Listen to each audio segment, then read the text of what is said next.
tell stories from my class. So, I'm going to tell you the story of Grandfather Bear.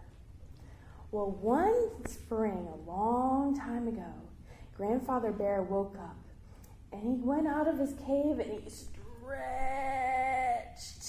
stretched, and he yawned, and he said, "Oh, I am so hungry." And so he went to find some berries. And he looked high, and he looked low, and he couldn't find any berries at all. And do you know what he said? You can do it too if you want. "I am so hungry." And so he went to the river. He thought maybe he could catch a fish. And he looked, and he looked, and he looked, and there were no fish in the river. And do you know what he said? "I am so hungry." And so he went back into the forest, and he thought, well, maybe I can find some bugs and grubs, and that wasn't his favorite food, but he was really hungry, right? So he looked, and he found an old log, and he picked it up, and there were no bugs or grubs underneath that log, and he was getting pretty hungry and pretty frustrated.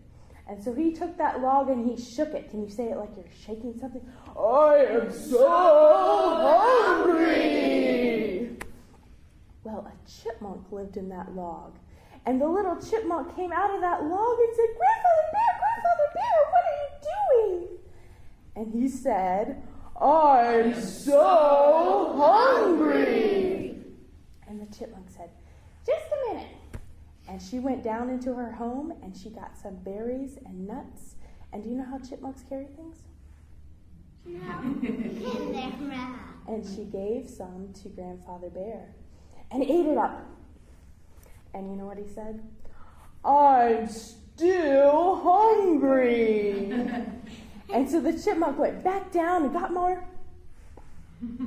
And she did that over and over and over again all day long. Till finally, Grandfather Bear said, "I'm full." And the chipmunk said, "Phew," because she was tired. And then Grandfather Bear said, "But I have something for you, Chipmunk."